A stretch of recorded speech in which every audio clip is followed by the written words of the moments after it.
course, everybody loves racing here. Who wouldn't? Well, maybe a couple of people. It's a very busy grid, isn't it?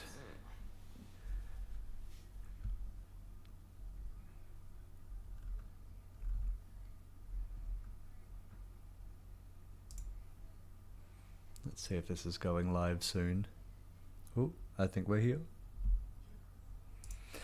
And we are live. Hello, hello, hello. Hello. Welcome to Turn15 channel. My name is Johnny Crash. How you doing on this fine Sunday afternoon, evening, morning, wherever you might be? Imola, San Marino. Well, it's not San Marino anymore. It's close to San Marino. It is the Imola Grand Prix.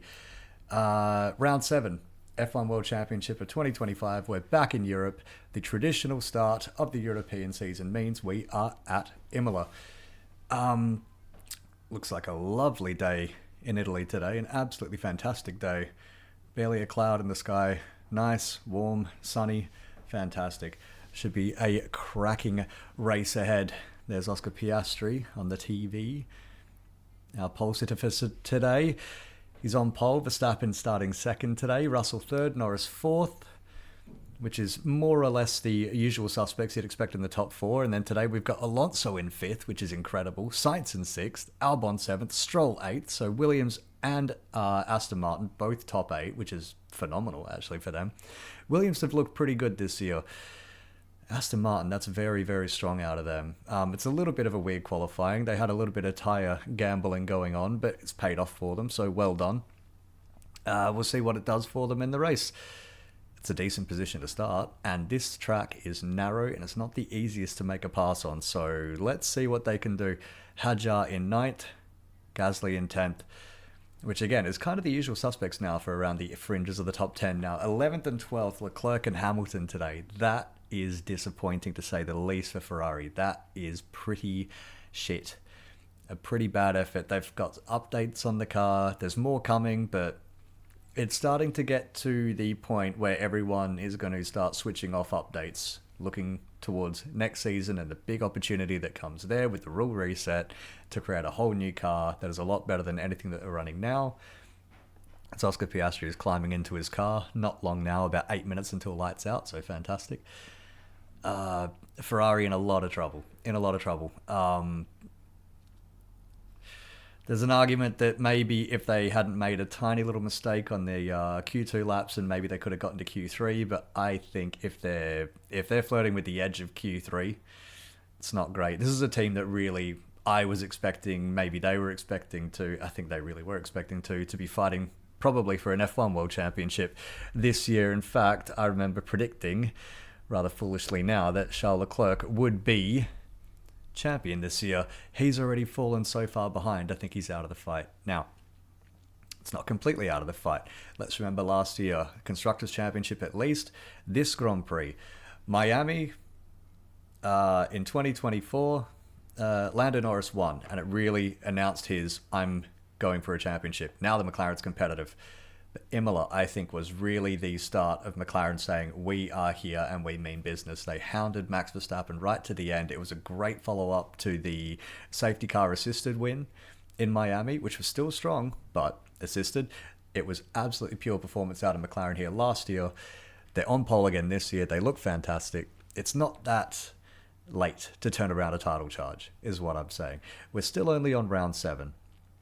I mean, 6 rounds into the season, I think a lot of guys have already given up, especially with Piastri with 4 wins out of 6 so far is just incredible. It looks like it's going to be a 3-horse race, maybe 4 for the championship this year, but we'll see what Ferrari can do. That said, 11th and 12th is not great if they're looking for a championship turnaround. In fact, it's pretty fucking dog shit. And then we've got Antonelli in 13th. Disappointing day for the Mercedes kid.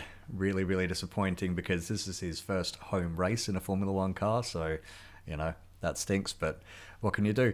Bortoletto in 14th. Lawson in 15th. Colapinto in 16th, having picked up a little bit of a penalty in qualifying for a... what was that for? I think he was let out into the fast lane when he wasn't meant to be. Naughty. Anyway, Colapinto 16th, Hulkenberg 17th, Ocon 18th, Behrman 19th after a lot of consternation in qualifying. and Tsunoda starting from the pit lane. Now, Tsunoda and Colapinto have already had massive crashes in qualifying. There's been a few more hits. Isaac Hadjar had a bit of a tangle with the barriers as well in practice, but the big hits so far, Colapinto and Tsunoda, not just big impact, because they were big impact, but also a big impact on their weekend. Tsunoda really, really gunning to put some consistency in the car, try to do something there in the second Red Bull seat, has trashed the car, absolutely fucked the thing, and now he's going to have to start from the pit lane. It's not the easiest track to do passing on. It is possible, but it's not easy.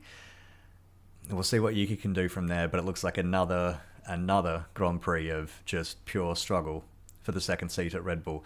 That thing is cursed, I swear. I'm not sure what they're going to do to that car, to that seat, to make it viable, because something is just wrong with it. Colapinto as well. Now, the reason I'm saying Colapinto and not Jack Doohan this weekend is because Jack Doohan is gone. Adios, as we were all predicting after Miami, which is a bit of a shame that he was out on lap 1 in Miami after a bit of a coming together with Lawson, but, you know, that's F1, unfortunately. The fact that he's not here this weekend, that's also F1, unfortunately, for Jack. Didn't really nail authority on that seat. He had an opportunity. It wasn't a good opportunity. It wasn't a great opportunity, but he did have a few races to really nail something. Now, Alpine, some members of Alpine were very fond of Jack. They've known him for a few years now. They believed in his speed, and he's quick. He is quick, but just not quite enough to save him from Colapinto and Colapinto's money. Flavio has swung the axe. Jack's out. Colapinto's in. Now, he's already crashed in qualifying, and he did have a reputation at the end of last season that he was fast, he was aggressive, but he was also a bit of a crasher. This isn't great to start his first qualifying of the year in a new car. Granted, it's a new car for him, but it's not a good way to start it. Tsunoda as well, big wreck, so a real shame. We'll see what they can do. I think Leclerc, Hamilton, Antonelli, Tsunoda, those are the ones to watch today, as well as the Aston Martins and the Williams. If you're looking further down the grid for something, let's just say Piastri is leading by 3 seconds at the end of the third lap. If you want something to look for, that's probably what we're going to look for today. Now, Piastri leading by 3 seconds at the end of 3 laps. Let's see if he can get it done. But interestingly, Piastri, Verstappen on the front row. Now, we've seen a trend emerging so far this season, which is whoever's on the inside for turn 1 can just drive the guy on the outside straight off the road and inherit the lead. Piastri and Verstappen in Saudi had a big, in Saudi Arabia, had a big tussle, shall we say, at turn 1, where Piastri basically ran him off the road, and Verstappen basically had to eat shit out of that, and Piastri ended up winning that race. Now, is revenge coming? Is Verstappen going to try to do that to him? I mean, there's gravel on the outside this weekend. There's not just acres of tarmac or anything like that. There is gravel on the outside, so if you're going to push somebody off, they're going to eat a whole lot of shit. Now, is Verstappen going to do that? Is he going to race him fair? Is it going to be a bit like Miami, where Norris was on the outside of Verstappen and just was unlucky in getting thrown off the track? We'll see. Russell third, Norris fourth. That's actually a good top 4. That's an intriguing top 4. A very interesting top 4. Should be fun to watch. Now, it looks like we've got the tyres actually up on the leaderboard from the start today, which is lovely. So Hamilton, Antonelli, Hulkenberg, Behrman, and Tsunoda. Looks like they're all starting on the hards. Everybody else is on the medium. It's probably going to be a one-stop race this weekend. Now, anything else in the news? There's been a couple of things since we were in Miami. Number 1, Oliver Oakes has also followed Jack Doohan out of Alpine. Now, he resigned in the wake of Jack getting sacked. Jack was basically out of the team by Sunday night, Monday morning, and Oliver Oakes resigned very quickly. I think a day within the day. Or at least it was made public within the day that he was gone. Now, a lot of people were saying it was as a protest to what happened to Jack Doohan, that he wasn't happy with what happened to Jack. He wasn't happy with the apparent power that Flavio Briatore is wielding there. I didn't think that was true. I think that Oliver Oakes is young enough to wait these sorts of things out. He's a team boss of Alpine. He is also, well, he was at least, I think he still is, also the boss of High Tech Racing. Now, High Tech is, let's say, interesting as a team. They're in F2, they're in F3, they are winners, they are champions, they are closely connected, at least at one point they were, wink, they were closely connected to the Mazepin family. They also bidded for an entry as the grid's starting to clear, about to head off on the formation lap. They were also given, or rather, they also bidded for an entry into the Formula One Championship. The same time that Andretti and a few other entries tried applying for it. Now, everybody but Andretti, which is now Cadillac, which, you know, we've seen has gone through, and they'll be joining us on the grid next year. As the clock ticks on 3 o'clock local time now, and the formation lap is starting. High Tech were applying. They didn't make it. They didn't make the cut. And Oliver Oakes being in charge of Alpine, I was thinking when he got in there last year, maybe it was like a backdoor, a roundabout way of High Tech moving into Alpine. I mean, Renault has canned the engine program, so they're not making engines anymore. It's Alpine, but basically in name only. They're still running the team, but it says Colapinto just thanking his team for all their hard work. Just don't crash it, buddy. Just for the love of God, don't crash. Either way, the TLDR is Oliver Oakes has resigned. I was expecting him to maybe try to backdoor High Tech onto the grid, buying out Alpine or something like that. And the next thing you know, he's left. And I didn't think that it was in response to the Jack Doohan thing. I thought also that it was not in response to Flavio Briatore wielding too much power. I think that he's got enough, if he's trying to backdoor, or if he was trying to backdoor High Tech into Formula One that way, then it's good to just wait this sort of thing out. But what I think was that he's still tied to the Mazepins, which is why his brother, who's also in High Tech, was just arrested in the last week or two. And Oliver Oakes is now hiding out in Dubai, from what I've heard. So, yeah. Or he's hiding somewhere in the Emirates. He hasn't been to England. He hasn't been home. At least the last that I've heard. He's hiding in the Middle East somewhere, which screams to me that maybe something fuckery is afoot. The most disturbing part of this whole story was... Now, a lot of people said it's because he didn't like what Flavio was doing in the team and, you know, all of that. Briatore came out immediately and said, that's nonsense. He's left for personal reasons. And everybody thought, you know, that's just Flavio talking shit and etc., etc. But a really disturbing part of this whole story is Flavio Briatore was telling the truth this whole time. It really was for personal reasons. He really did just resign. Amazing. That's actually kind of terrifying.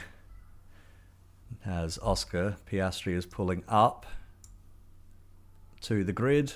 Max Verstappen with him as well. There's Ronaldo. The real Ronaldo, that is, not Cristiano. Well, shall we say the original Ronaldo? He's turned up at a few Grand Prix in the past. Really likes his racing, that guy. Looks like he likes his pies too.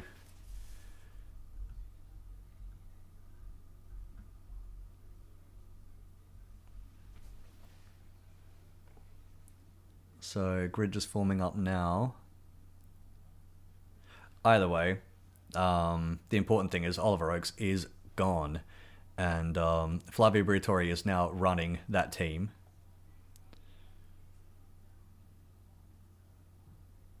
Like, as the actual team boss, like everybody thought he would be, instead of just an advisor. So, let's see how long that lasts. Now, cars are pulled up to the grid. We've got a green flag. Here come the lights.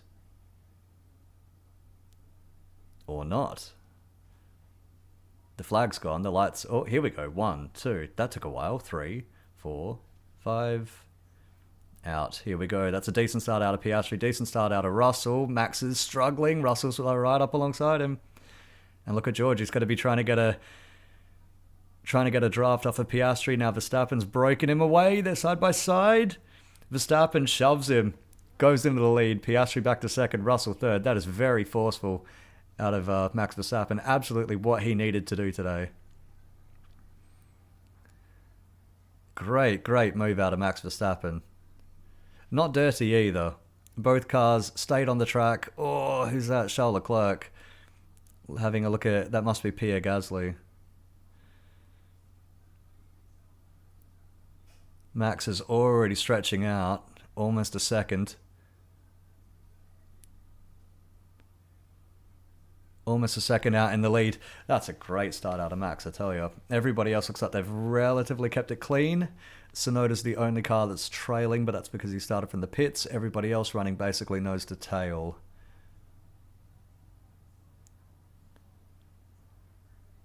Oh, that's, yeah, I want to see the replay of that start as well. That looked absolutely fantastic out of Max. Just weaving magic. So Verstappen, Piastri, up and down one position. The rest of the top 8 have just basically held their position. Gasly up, Leclerc up, Hadjar down, then Antonelli up, and Hamilton looks like he's had a hard start as well. Ocon's in the pits already, so off the mediums, probably onto the hards, and I wonder if he's just going to stay on that for the rest of the race. Now, they have brought what they're calling the C6 compound, very soft tyres to try to spice up the racing, but predictably everybody's just sticking to the medium and hards for the race. Now here's a replay. That is perfect car placement from both of those fellas, Max and Oscar, working together there to make that not end in tragedy. That's fantastic. That is fantastic work out of both of them, and heads up driving from Piastri as well. You want to win every race and you want to win every corner, but sometimes it's better to just hold it off. You know, you don't have to win everything. Not even Max Verstappen won every single race in 2023, you know. Almost did, but he didn't.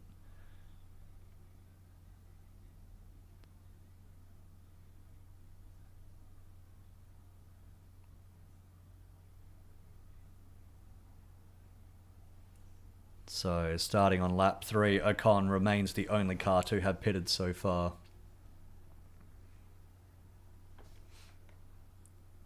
Oh, here we go. Hamilton having a look at Kimi Antonelli.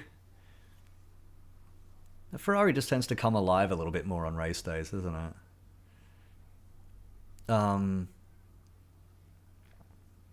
It's just qualifying. It really pisses with that team, doesn't it?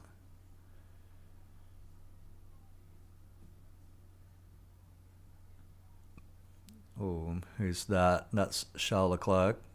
And Pierre Gasly going side by side as well. Oh, Gasly's off. Gasly's off. Off the road, into the gravel, back on the track. Bunny hopping over that gravel. Just what I was saying before the start. There is gravel on the outside of these corners, and it is absolutely punishing.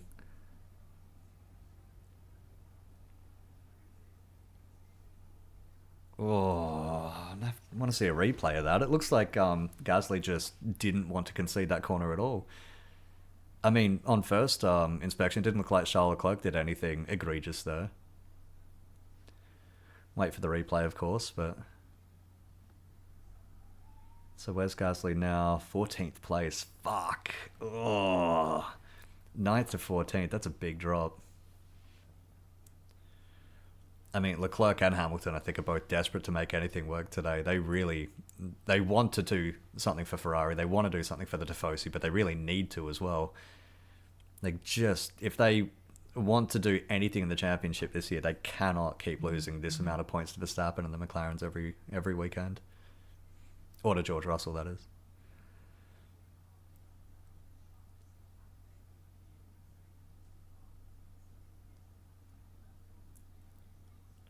Helmet view with Lewis Hamilton. It would have been great to have a helmet view of Kimi Räikkönen here in 2001 when he had the steering wheel come off in his hands. I wonder if the mic on the camera would have heard him just screaming shit as he went into the wall.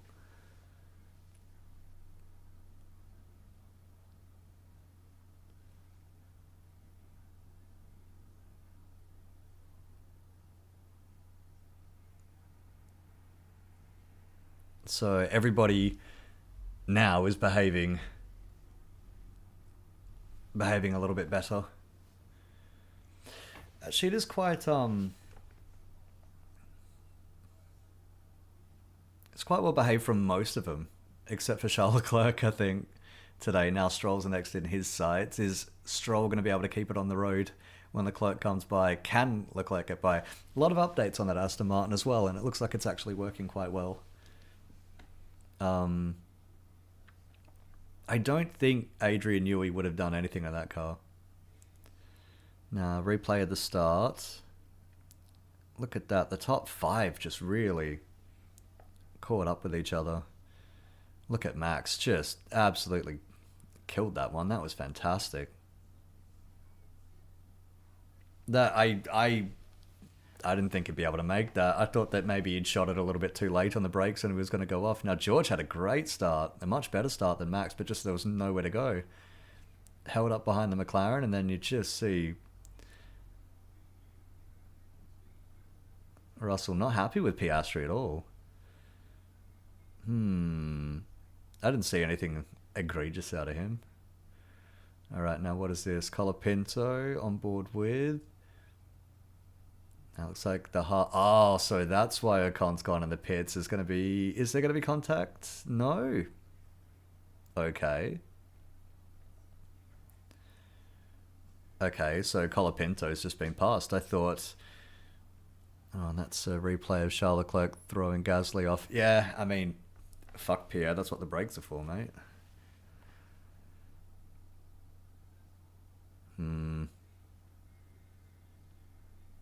Bit clumsy out of Gasly, to be honest. Either way, I thought that maybe Ocon had picked up a puncture or something. Maybe there was a bit of contact between him and Colapinto, which would have sent him into the pits on lap 1, but no, it looks like that was just strategy after all. Colapinto instead got mogged by 2 cars. It's a shame for Franco. We'll see what he can do. Initially, they said that there would be... Alpine themselves said that Colapinto would be in for the next 5 races. They didn't say 5 races and then we'll see or anything like that. They said he will get 5 races. I would expect he's there for the rest of the season. I don't see them bringing Jack Doohan back into the fold. I really, really don't. And Jack's still in the team. He's still employed by the team. He's just a reserve driver again. And he's probably counting his lucky stars that he doesn't have to deal with Flavio Briatore every day now. God, I couldn't imagine. I just couldn't imagine having to do that.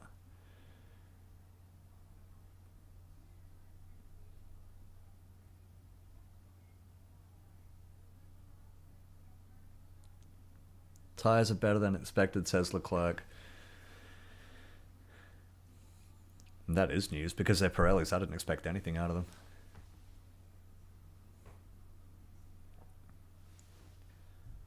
Fantastic crowd here today.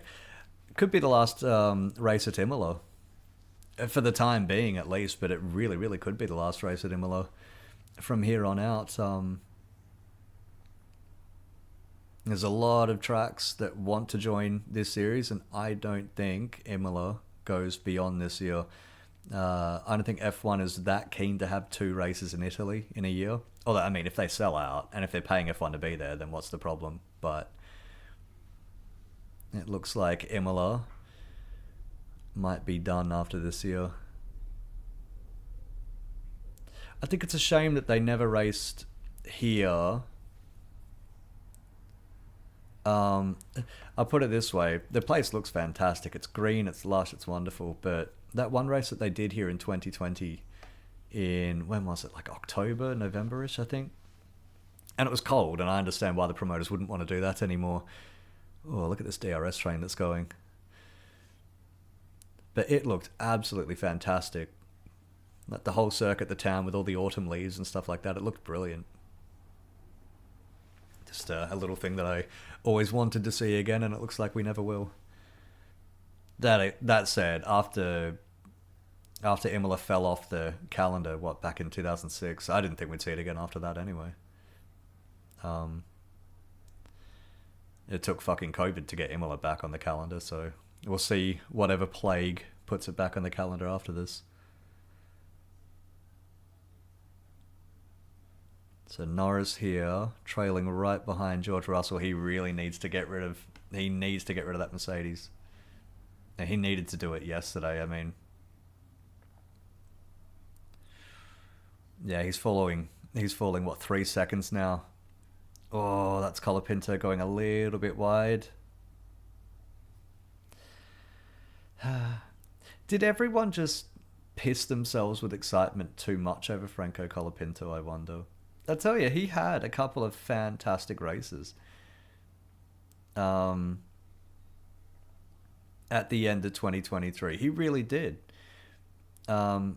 His race in Austin was fantastic. His race in Baku was fantastic. He was good. He really, really was good. He was very promising. Norris is really pushing here.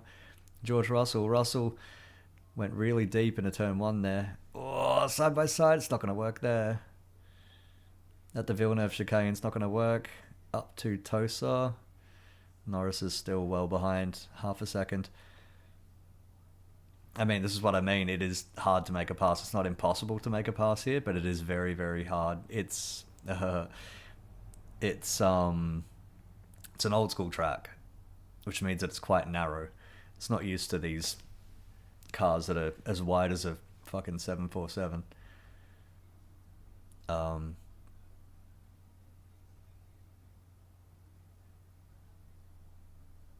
what was I saying? Something. Oh yeah, Colapinto. He never... Oh, who's this? Russell on the radio. Russell saying he's not sure how he's going to make it to the target lap, which means essentially he's using too many tyres. The target lap is the pit target. And Russell is absolutely just going through his tyres. Oh, here's Norris, DRS down the front straight. Going for the outside, sort of feinting a look. Doesn't really work. Russell's gone really wide into turn 1 again. He's going to cover the inside. Lando's going for the inside. He's on the grass. Oh, jeez. Now watch Lando get on the radio after this. He is going to be complaining about that. And look at the Aston Martin and the Williams coming back up as well. Right behind them. Russell now 5 seconds off Piastri. So this is costing them so much time.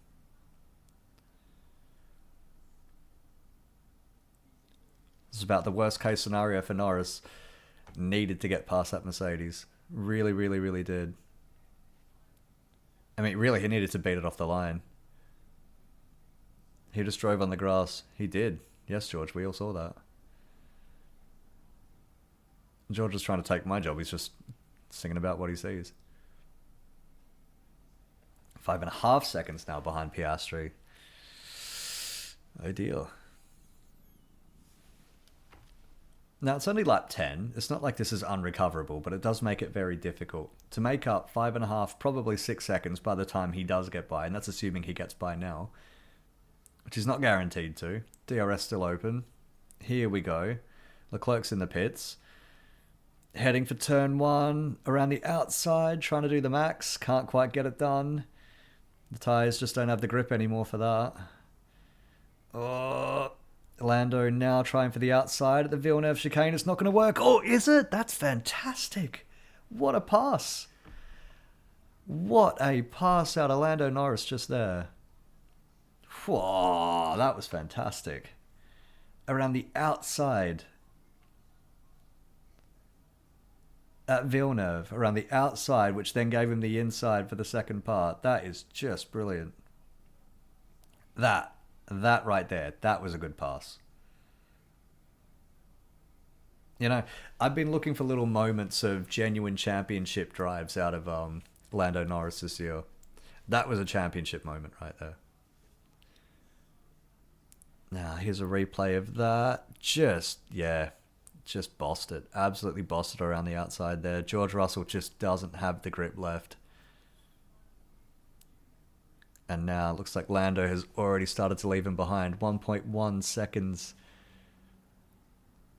1.2 seconds. Oh, a few cars hit the pits. So who's that? That's one of the... That is George Russell. So either this was the target lap or his tyres really are fucked. And I tell you, if the Astons and the Williams are keeping up with George, then his tyres really must be done. Brand news go on. Now watch for Leclerc. He pitted early. How far can he jump back up?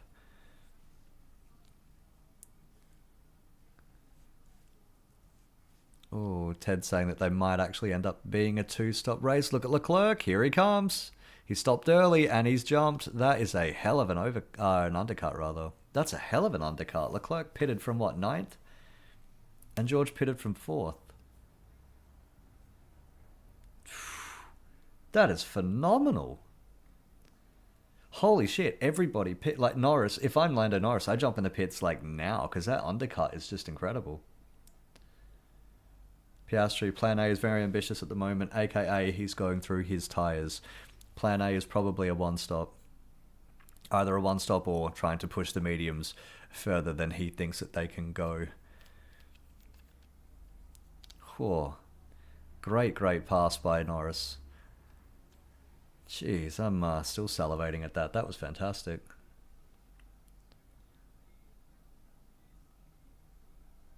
Alonso in the pits now. So, let's have a look. Bortoletto as well. We'll see where Alonso comes out, because he was 5th. He was right behind George Russell when George pulled into the pits before. Oh, he's on fire. Alonso's on fire. I think his front brakes were both on fire.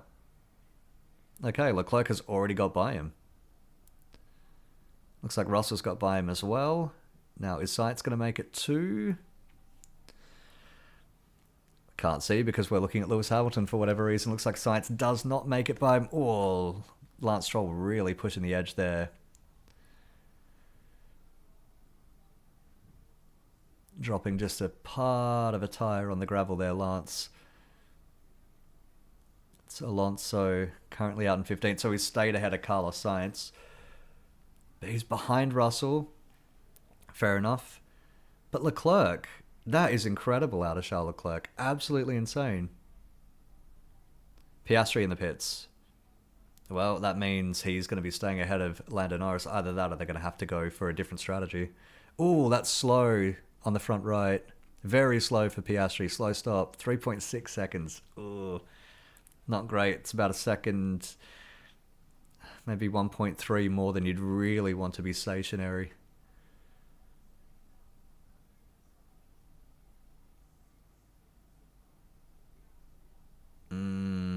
Not great. So Tsunoda comes out predictably ahead of Charles Leclerc because they were all well ahead of them. Now, a 3.6 second stop is not great, but it's also not catastrophic. I wouldn't expect Norris to be able to jump him just from that. Now, this is Fernando Alonso in the pits, and we're going to see just, fire. Both front brakes just flaming. That's going to really warm up those tyres. Oh, yeah, it looks like it's just a stuck wheel nut. Stuck wheel nut for Piastri there on his pit stop. Shame that. Oh well. Oh, maybe the next pit stop will do him a bit better.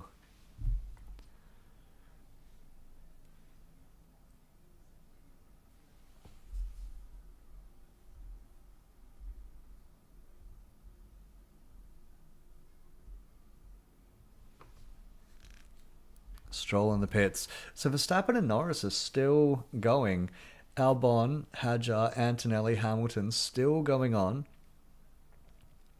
Oh, looks like a slow stop for Lance Stroll. That's a slow stop. 3.6 seconds as well. Oh, shoot.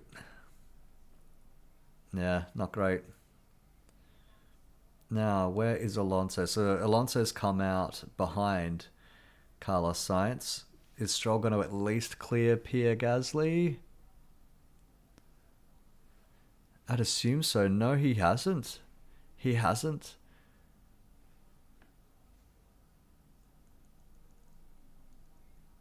So Gasly, who stopped 5 laps ago, has beaten Stroll out.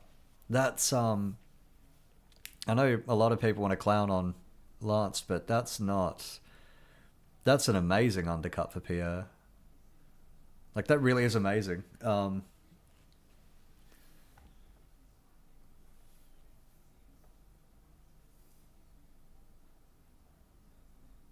Now on board with Lewis Hamilton, we're just gonna keep an eye on Verstappen and Norris and see what's going on there. So Norris is about 5.3 seconds ahead of Albon. I wouldn't imagine Norris is racing Albon now that he's cleared George Russell. I think that he's going to be safe from that. So Hamilton's just staring right at the back end of what was his car, what really should have been his car this year, until he pulled the old switcheroo on Toto Wolff, who incidentally is not here today.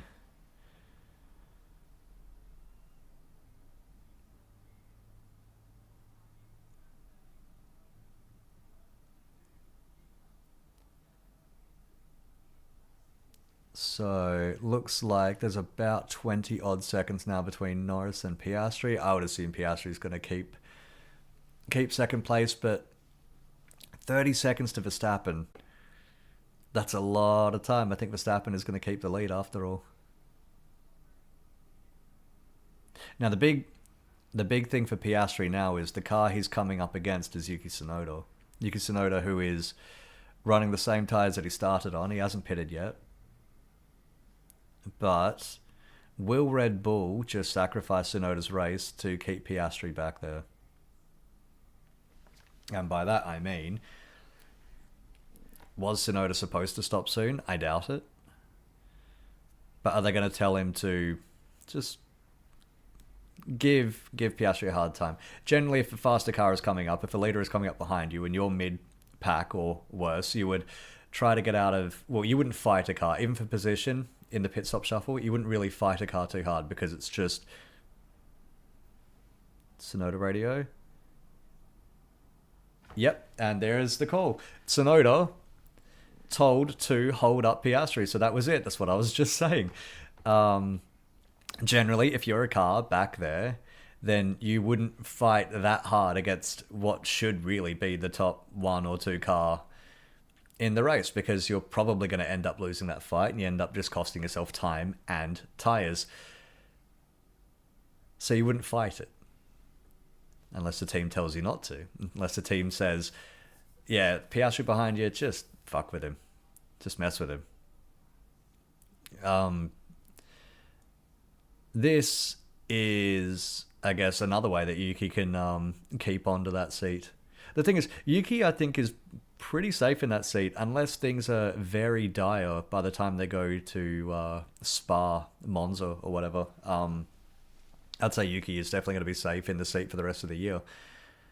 No matter what Lawson...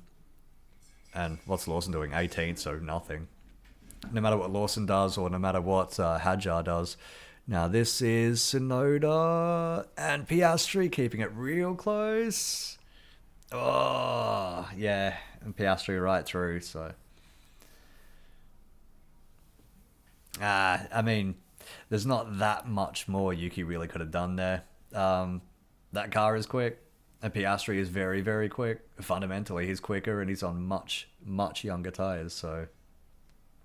not sure really what Red Bull were expecting there, but we'll see how much time he's lost there. In fact, where is Piastri? So he's lost... Oh, he lost about 2 seconds there.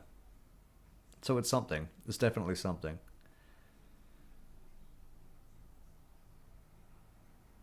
So Behrman up next for Piastri, about a second ahead, just under a second ahead, which means he will have the DRS. Behrman is just over a second behind Colapinto, so Behrman won't have DRS. So any danger that Piastri will get stuck in a DRS train, I think, should be alleviated. It looks like everybody ahead of him is spread out too far to be doing any DRS fuckery.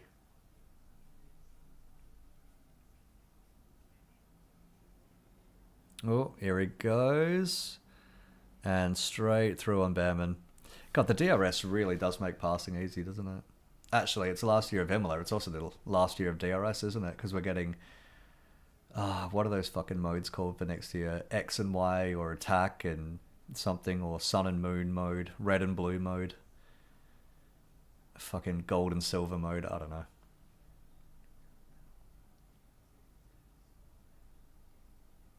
You know, between the adjustable wings and the hybrids and all of that shit, do you ever feel like maybe the sport's starting to get too complicated for its own good?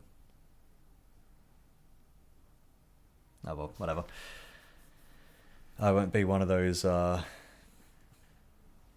mean, I love the V10s back in the day. I love the sound and the nimble cars and all of that sort of stuff. But I mean, when the FIA is saying maybe they'll bring back V10s, honestly, I wasn't really all that for it. I think the time ain't right for it anymore.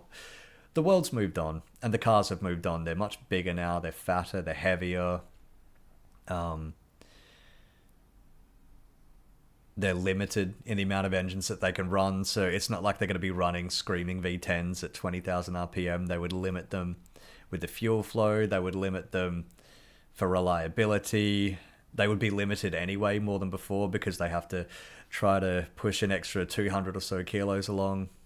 So, you know, it ain't going to be what it used to be. Tsunoda sticking ahead of Charles Leclerc there. Oh, and staying ahead of Charles Leclerc as well. All right. Good work, Yuki.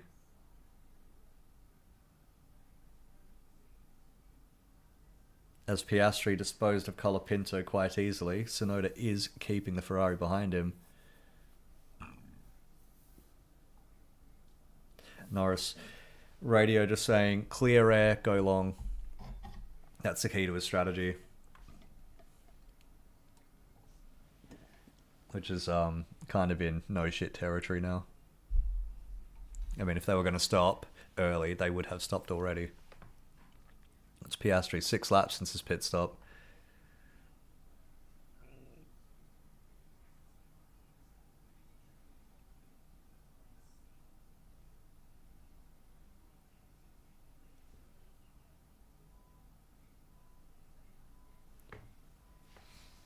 So, lap 21 now. Verstappen, Norris. Well, actually, I've got it up here now, don't I?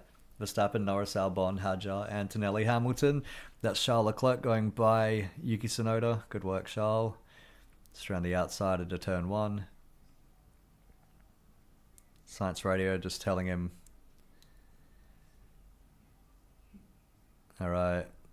So, Williams are telling Science what Alex is doing. The times that he's doing, and then Science is replying that it's clearly a one-stop strategy then. Which means that Albon's making the tyres last. Verstappen, Norris making the tyres last. Now, where is Piastri? Still 33 seconds. Now, he was getting by Behrman and he was getting by Colapinto the last couple of laps, but he's still 33 seconds off the lead, which is what he was a good few laps ago. We'll see what he does when he finally hits free air, and he's got Hulkenberg ahead of him now. Hamilton radio. We definitely want to undercut these guys, says Lewis. There's no gap. We're not ruling out plan C. So plan C, snip, snip. Well, so they see what Leclerc and Russell and Piastri and all that have had to contend with. You can stop early and you can have all this extra pace, but if you've got the traffic, you will end up eating your tyres. You'll eat your tyres doing it. You are committed to stopping twice because there's no way you'll be able to take those tyres for 50, 45, 50 laps, whatever it might be. God,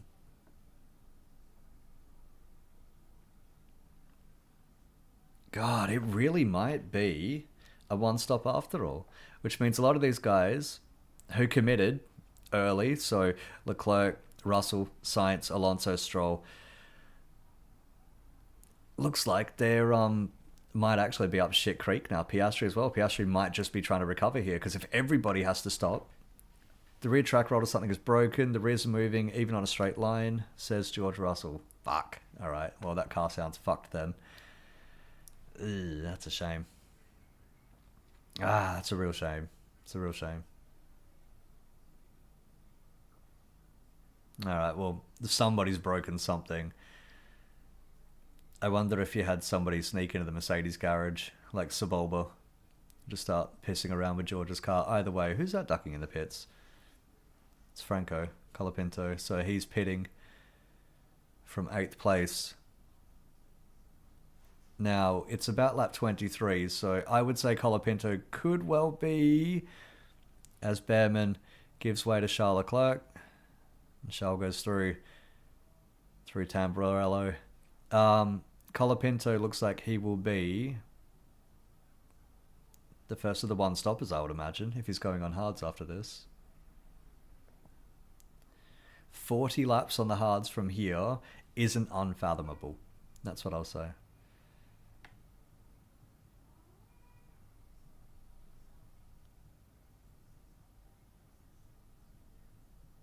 Piastri would have to do around about 50 laps on his hard, so that is, I think, probably a bit too much.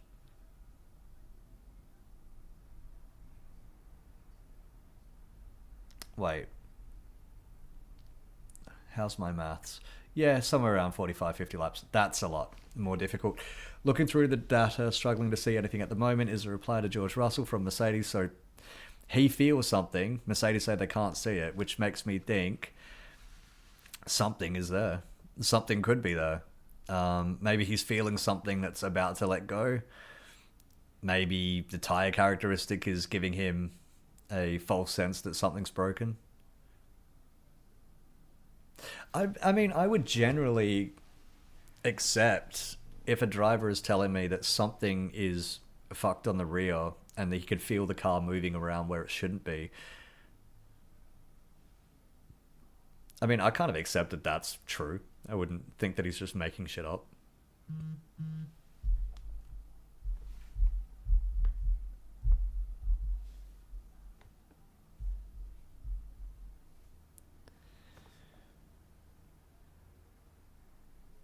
Oh, Red Bull apparently getting ready for a pit stop.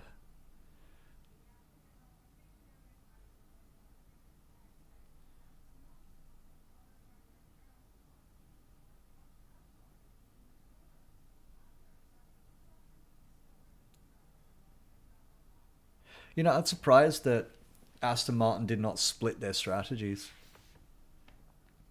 Because Williams has, McLaren has, Mercedes has. Looks like RB has as well. Everybody has split the strategy. When they're all... So Hamilton once again trying to get by Antonelli. Antonelli with a big slide there in the middle of the Tamburello chicane. Antonelli's still staying ahead. God, I tell you, this is going to be... looks like George Russell's just gotten by Tsunoda as well. God, that's going to be really putting the shits up Lewis Hamilton, staring at that car. Of all the cars today to be staring at, it's the one that he could have been driving. I mean, it's not that much more competitive than him this weekend. But it is ahead on the road, and that would probably give him the shits.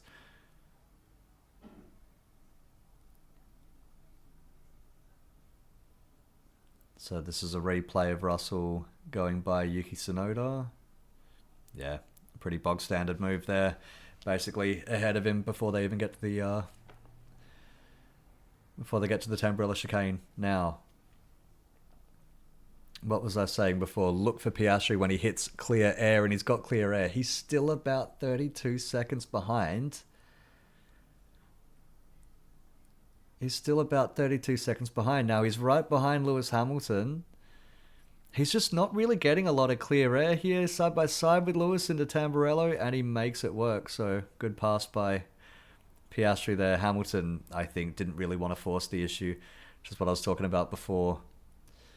If there's a clearly faster car coming through, you don't really want to waste your tyres and waste your race just fighting an inevitably losing battle. You want to maybe just follow them through. See if you can maybe take the initiative when they go by whichever car you might have been fighting, which in this case was Antonelli. You can expect Lewis to stay as close as he can to Piastri. Maybe try to launch a surprise attack on Antonelli when Oscar goes through.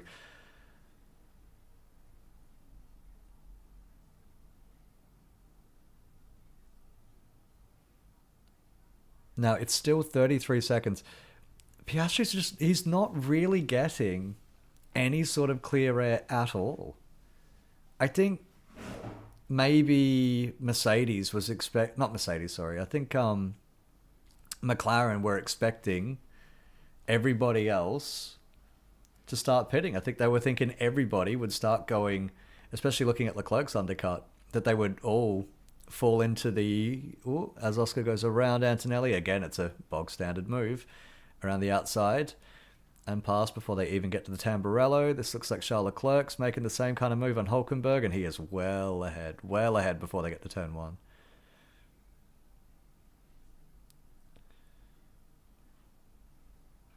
I wonder if the Leclerc undercut maybe, Albon, guys, come on, let's not be stupid. So I think Albon's worried maybe that he's not. So Albon's not pitted yet. In fact, the top 4 have not pitted yet. Antonelli has not pitted yet. Hamilton have not pitted yet. Hulkenberg, Behrman, and Tsunoda as well. Everybody else has come through the pits. And Albon, I think, is just not confident in being able to keep going. I don't think he's able to push the car, and I don't think he's able to keep this thing going without the tyres just falling apart on him. Now he's gone by the pits again, so he's not pitting at least this lap. Looks like Hadjar's going to stay out of the pits, and he is. Piastri right up behind him.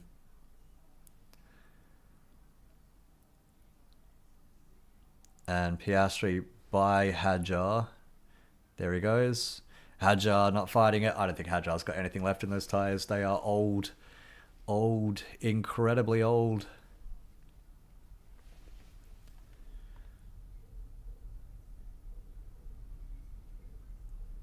Hey, it's Daddy Kvyat.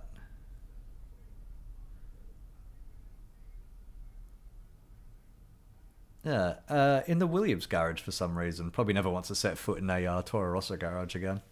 Spent plenty of time there. Doesn't want to do it.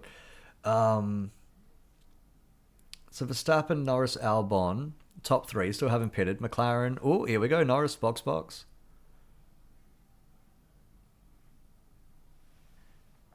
So hard tyres are going to go on, which means it's going to be a 1-stop for Norris. Now, the big thing is, what of Piastri? What of Piastri indeed? Does he have to stop again, or is he going to try to run his hards to the end? Now, I imagine that he's used a shitload of those tyres already. Now, where is... Oscar will get by him easily. Surely. There he goes. And Norris, it looks like, is going to be coming out behind Lewis Hamilton. Yellow flag. Ocon stopped on the track. Outside of Tosa, yeah. That's a shame.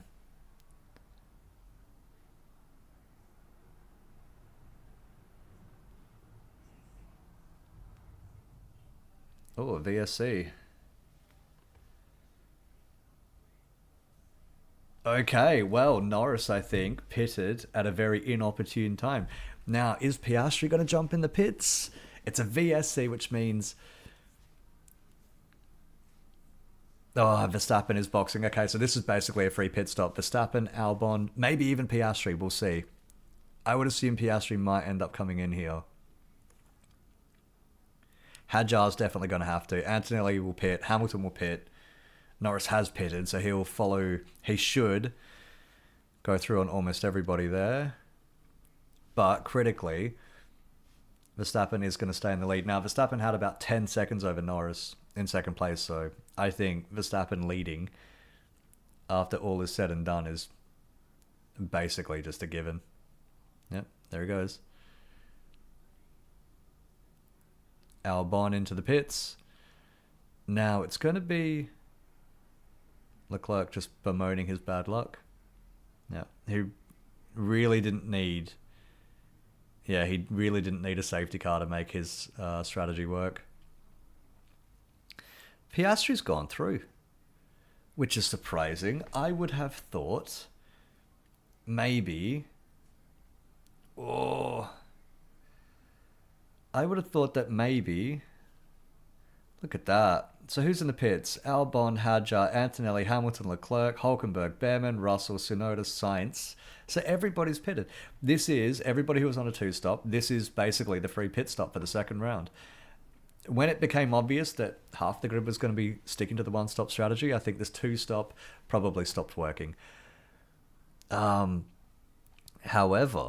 Piastri has not stopped. He's going to be on really old tyres. This could be a big mistake by McLaren. This could be a huge mistake by McLaren. Look at that. Alonso and Stroll again. Again, the Aston Martins have not split their strategy, so they're keeping Alonso and Stroll out. That's interesting. I think I would have pitted at least one of them. I mean, I think they're gambling on just keeping position there on track. It's a lot of quick cars that might be coming up behind them, though, so let's see if that works. That said, Piastri, I would expect to be pitting again. He's going to be a lot slower than Norris. A lot slower. Now, the big thing is how quick can you get your tyres back up to temperature, because the VSC tends to kill a lot of momentum with Pirellis. They like a certain operating window. Okay, here's Piastri pitting now, which means Norris is going to end up jumping him. Looks like Albon just might be jumping him as well. That's not the fastest pit stop out of Piastri either, 3.3 seconds. Looked like one of the rears was sticking this time, and that's Albon who's going to go by him. Yep. Should be clearing everybody else. So Albon is going to be up the third. Amazing. So here we are, lap 31. Verstappen, Norris, Albon, Piastri, Hadjar, Antonelli, Hamilton, Alonso, Stroll, Leclerc. Then Hulkenberg, Russell, Behrman, Tsunoda, Sainz, Colapinto, Gasly, Lawson, Bortoletto. That's it, because Ocon is out, as Charles Leclerc is side by side with Lance Stroll. I think Aston Martin stitched up their drivers here. Now, I would assume Aston Martin is saying to Lance, just wreak havoc on everybody behind you, and let's see how far Alonso can get ahead. Oh, that's a very opportune move out of Leclerc. It's not going to work. Tried putting up the nose in Tosa. No room. Now, what is this? A replay of Ocon's. This was... I'm guessing the car's just going to die on him. Yep. There it goes. Out of Tosa, and, well, there's nothing really you can do about that. Now, what is this? A replay of George Russell into the pits. Oh my goodness me. George Russell almost going right up the arse of the Haas. Oh. And looks like a unsafe release maybe for the Ferrari as well. Oh, I think Ferrari might be in a bit of an issue there.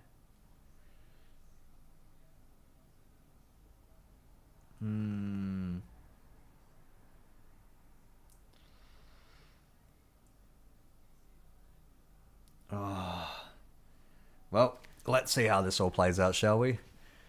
32 laps. So there's 32 laps in the books, 31 laps to go.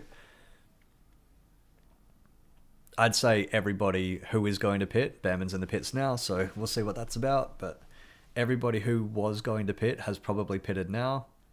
Leclerc has made it past Stroll as well. No.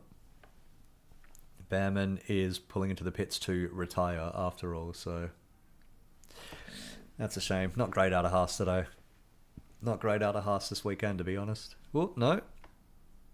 No, Ted's talking shit. He is going back out. I wonder if he's just had a puncture or something. Well, I'm sure we'll learn what's happened sooner or later. So, Piastri, Alonso, Stroll, all on old tyres. Everybody else on basically brand new. The thing is, what's helping Piastri is that Hadjar is behind him. Um, and I wouldn't imagine Hadjar will be giving Oscar much trouble today now, on board with George Russell as he goes past Nico Hulkenberg into 11th place.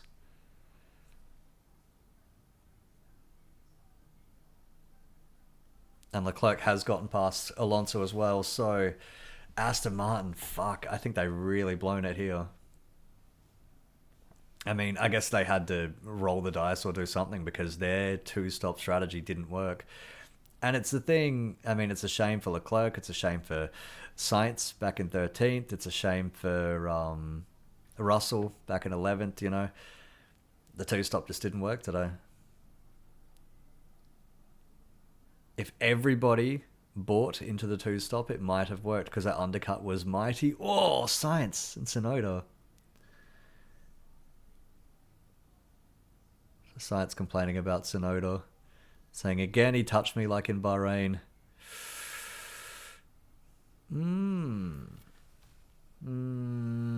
Again, just clumsy out of Yuki there. Just a little bit clumsy. Oh, Hamilton around the outside of Kimi Antonelli, and he's finally through. It took about 34 laps, give or take, but he's through. Now this is also George Russell having a bit of a thing with Lance Stroll.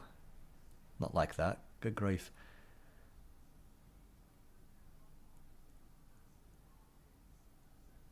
On board with Russell here. And look at those Aston Martins in formation as well. Their tyres are fucked. They're both going to have to pit. They're going to have to pit, and they're going to drop way to the back. They're basically praying for a safety car to even become somewhat relevant at the back of the grid with this race after this. That's if they pit, but... I mean, if you fall out of the points, if you're running like 12th, 13th, you may as well just throw it in the pits and see what happens. They really fucked up. They shouldn't have split the strategy... Or they should have, rather, split the strategy from the start. I think having both drivers, especially when every other team around them was only doing one driver stopping, not both. No investigation, Tsunoda Sainz turn 2 collision. Fair. I mean, not every incident like that, I think, needs to be a fucking penalty or something, or else you're just going to have drivers just not bothering with overtakes. Now Russell side by side with Lance, and around the outside of Tamburello, and he's through. Russell up to 10th. Stroll having a little bit of a look back, but I mean, that's never going to happen. You'll probably see the Sauber get by the Aston Martin now. I think Aston, basically, they fucked this up. They had a great qualifying. And they should have committed one car, but not both, to the two-stop, because it was still very unknown.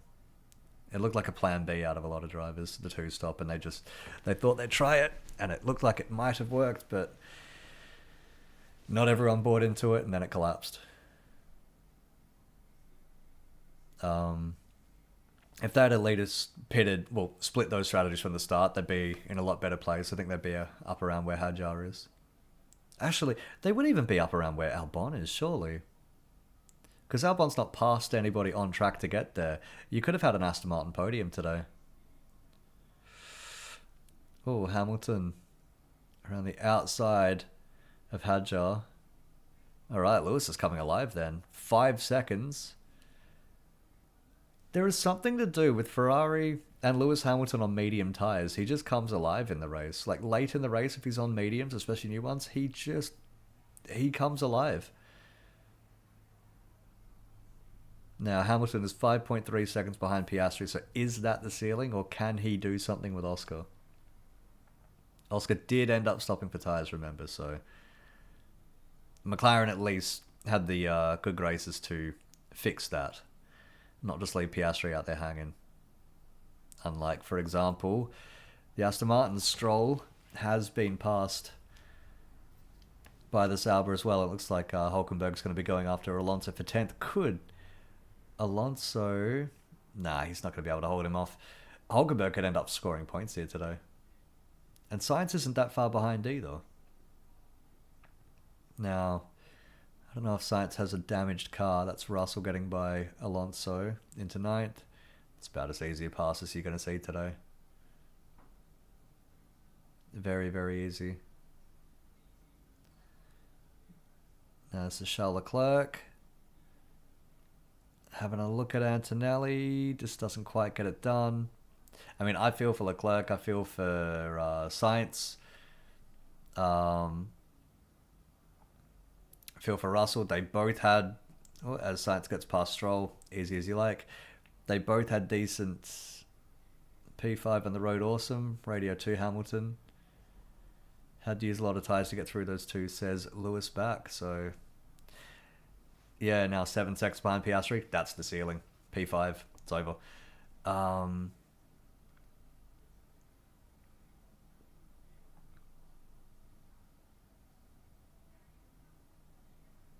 Now, what can Piastri do when it comes to getting past Albon? Can he get it done?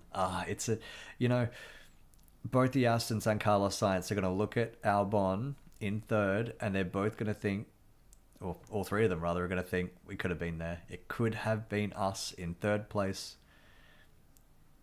Sainz was ahead of Albon at the start. He was, and Alonso was ahead of Albon as well. I think Stroll was running ahead of Albon from memory. Oh, Leclerc really looking alive behind Antonelli. Gets it done. Easy. So Kimi's not happy on those tyres. Evidently, Russell 9 seconds now behind his teammate. Womp.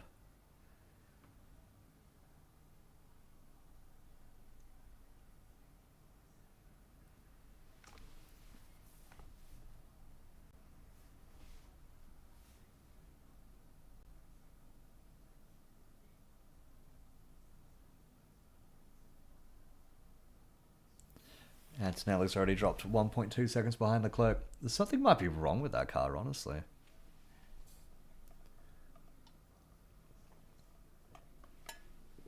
And Russell was saying that there is something moving around in the rear of his.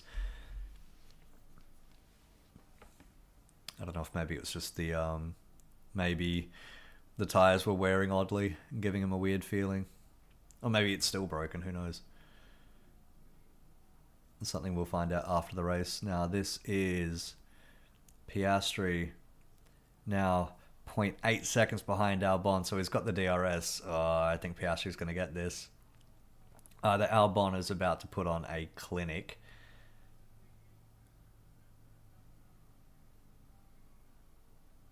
Is either about to put on a clinic or Piastri is going to get third place, but Piastri looks like will not be getting second place. Lando Norris is 13 seconds up the road.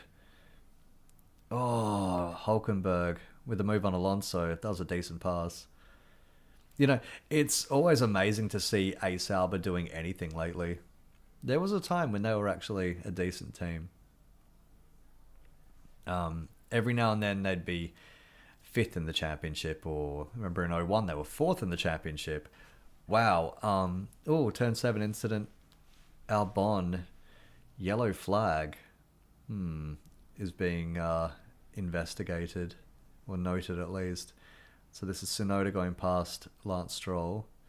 Easy. Those Astons are fucked. Somebody got to put them down. It's like an old dying dog. It's a real shame. Oh. Yeah, and there he goes. Piastri straight through on Albon. Yeah, it's over. No further investigation. Yellow flag infringement. So, what the fuck was reported then?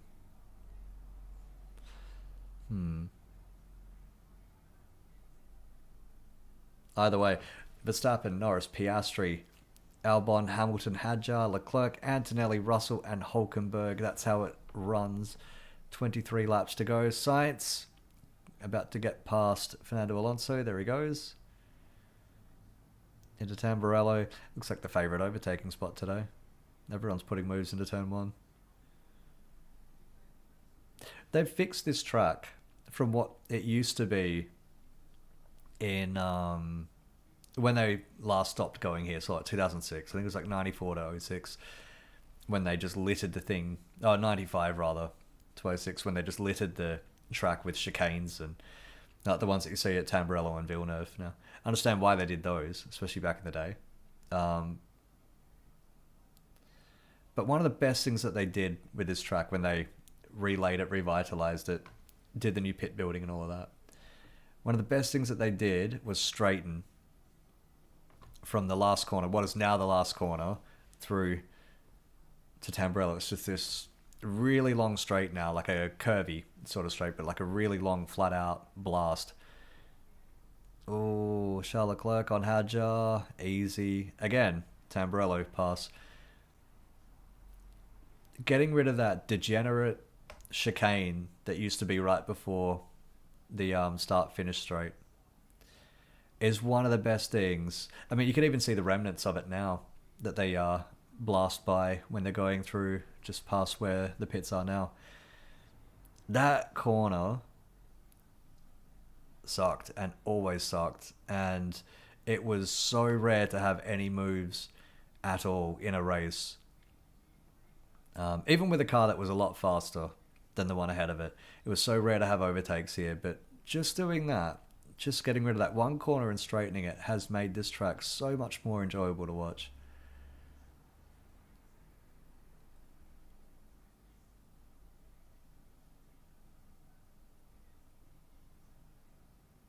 I mean, I understand because of Ayrton Senna and Ratzenberger as well on the same weekend. I understand that they're never going to get rid of the chicanes now at Tamburello or at Villeneuve. And considering the amount of passing that can be done now into the Tamburello chicane, maybe it's not the worst thing. But it is a shame. It's a bit like putting a chicane at the 130R and then just keeping it there. I mean, sure, it's a lot safer. But my God, what a corner that they've mutilated. Look how they massacred my boy. Sainz around the outside of Hulkenberg. So Sainz up to 10th now, back in the points for Carlos Sainz. What could have been if they didn't go for the two-stop.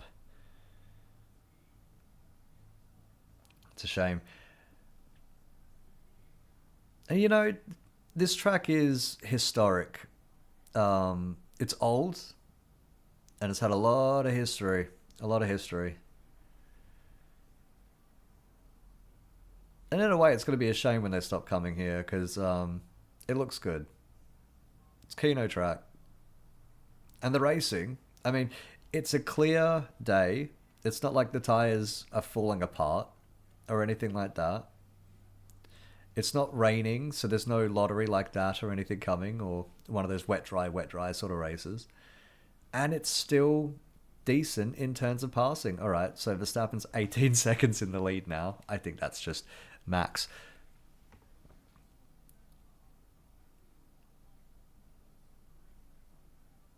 And Alonso is losing his shit in the cockpit. Absolutely losing it.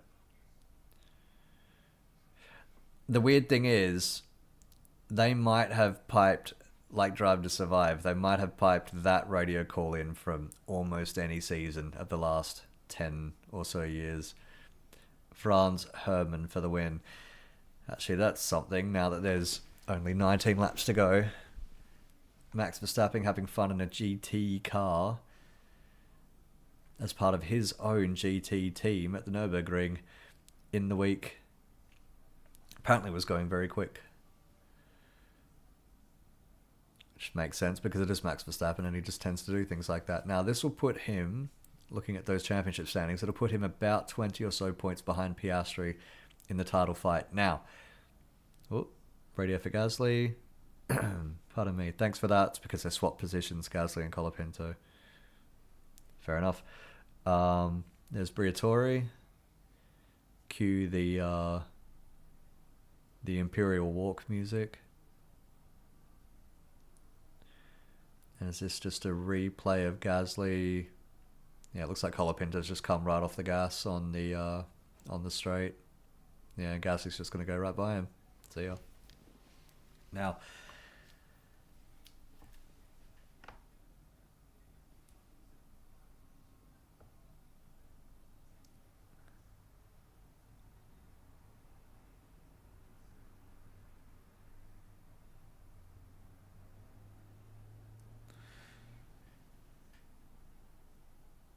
what was I saying? Yes, Verstappen GT. I mean, it's what he does. Is a bit of a little bit of controversy about what spec was his car in when he apparently set a lap record for a GT car. Um, I think it's all nonsense, to be honest. Who cares, really? Now, another thing that's happened in the week, actually, that I wanted to touch on, because I've not seen anybody be mentioning this. The FIA presidential election is coming up this year, at the end of the year. Now, Mohammed Ben Sulayem has done his utmost to get everybody offside. The fans, the drivers, F1 itself, FOM, everybody. And the World Rally drivers don't like him either, and so on and so forth. It looks like he's done nothing but cause shit. There's been a whole lot of high-profile exits from his organisation. The latest, a few weeks ago, Dave Richards and Robert Reid both quitting, which is not great. Really not great, considering Robert Reid is essentially was vice president. You know, he was, I think he was director of motorsport or whatever it was, but essentially it's like a vice president quitting on a president in the US, if that helps you. It's not great for him. Dave Richards is another fellow who quit the FIA, and there was, who's that? Kimi Antonelli, off. Going slow, out of Tosa. Got an issue, he says, I'll say. Going slow, and it looks like he's going to stop. Now, Aston Martin surely are going to pit, because this will be a VSC. It says yellow flag right now. It's going to have to be a VSC, at the very least. And the Ferraris have both just gone by the pits. Still no VSC has been called. It's inevitable at this point. Is Russell going to get it? No, Russell's going by. It's a full safety car. Did this need to be a full safety car, I wonder? Or do they just want a bit of action? The cynic in me says they already cleared one car here with a VSC and it worked just fine. I wonder if maybe they want a little bit of action. So Antonelli's car just sounds like it just straight up died going into Tosa. Now he's a little bit further up the road than Ocon was. Who knows? Maybe, given the benefit of the doubt, maybe they really did need to call a full safety car for this. But I do wonder. So Verstappen has pitted.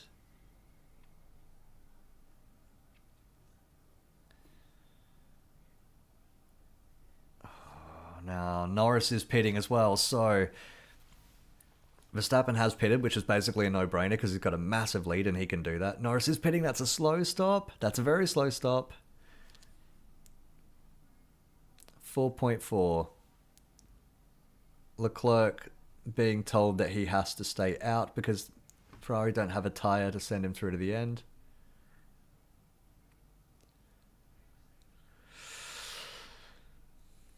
Norris. Oh, he's going to come out behind. Oh, is he going to be behind Albon? It's going to be basically side by side. I think Albon...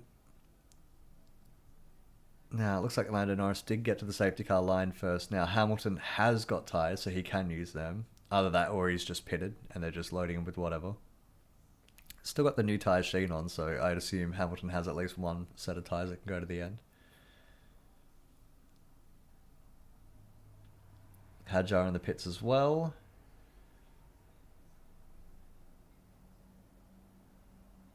Now, who else is going to take the pits?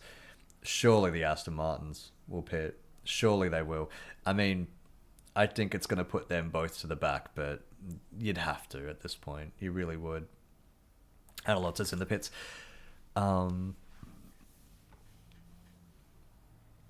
So, unlucky first home race for Kimi Antonelli.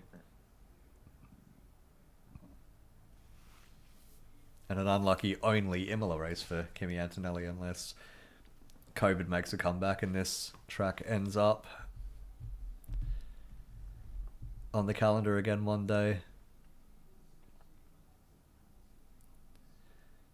Yeah, so both the Astons in the pits. Colapinto, Bortoletto as well. So there's a few that have stayed out. Piastri stayed out. Albon, Leclerc, Russell, Sainz, Hulkenberg, Tsunoda, Gasly, Lawson. All of them have stayed out. So they're all prioritizing track position. Now, there's two things here. The field is going to be condensed because it's an actual safety car, which means they're going to be very close together. Now, generally you'd think that that means there's going to be more opportunity for passing because everybody is going to be right ahead of you. Not necessarily. Who is this? That's Albon in the pits. Okay, then. So Williams are taking the gamble. Looks like Leclerc's gone right through and he's not pinning again. So, yeah, I guess Leclerc really doesn't have the tyres to do it.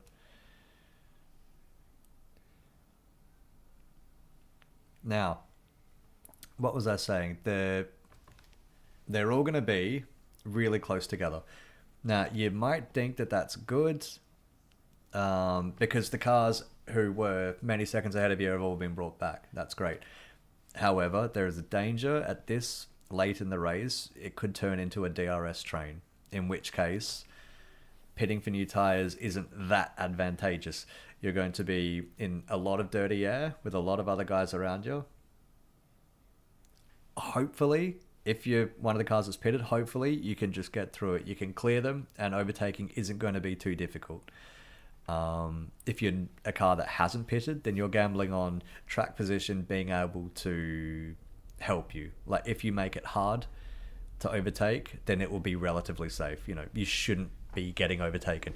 Now the tyres have done a little bit of mileage, but the mileage that they've been doing since the VSC in terms of laps is different. Now that's just a replay of, yeah, it's just slow on the front right, slow off and slow on. That tyre on the front right. 18 laps that it's been since that looks like the McLaren and the Williams were dead level, absolutely dead level going across the safety car line. All right, either way Albon's pitted, so there's no chance of redressing it there. Tractor is on the track now and is going to be picking up that Mercedes. Now, 18 laps since the VSC in the middle of the race isn't that bad compared to 18 laps at the start of the race because the cars are a lot lighter on fuel. They've already burned about half of it off. Generally, when you pit in the middle of the race, you'll come out in a lot less traffic, and there's also a few laps of VSC that you're running, so there's a bit less wear that had been taken off there. So we'll see how these tyres hold up now. The interesting thing is Verstappen, brand new tyres, basically going to win it. I mean, I think book it. Piastri and Norris, so Norris is going to be right behind Piastri. Norris is going to have a lot. I wonder if McLaren are going to say swap position and Norris go after Verstappen. If I'm McLaren, I might be saying that. That's going to be the interesting thing. Now, what I was saying last year is how well are Piastri and Norris going to be able to play together when they are, except for guest appearances maybe by Verstappen this year, which we'll see how long that lasts. Maybe Red Bull can get something together. Maybe they don't. Who knows? But for now, it looks like the McLaren's going to be going at each other for the championship. Now, how well can they play together? Will Piastri be asked to move aside? Leclerc saying the tyres are going to be incredibly difficult to restart. Now, he's on 19-lap tyres. 19-lap-old tyres. Russell as well. Piastri on 18. I can only assume that these guys just don't have any tyres to put on now at this point. So the safety car's still going around. They're going to have at least one more lap behind it. Now, do McLaren move Piastri aside and set Norris after Verstappen? Can Verstappen be got? Can Norris do it? Does Piastri want to do that? Or does Piastri want to finish ahead of Norris? I think Piastri doesn't care if he doesn't win as long as he's ahead of Norris at this point.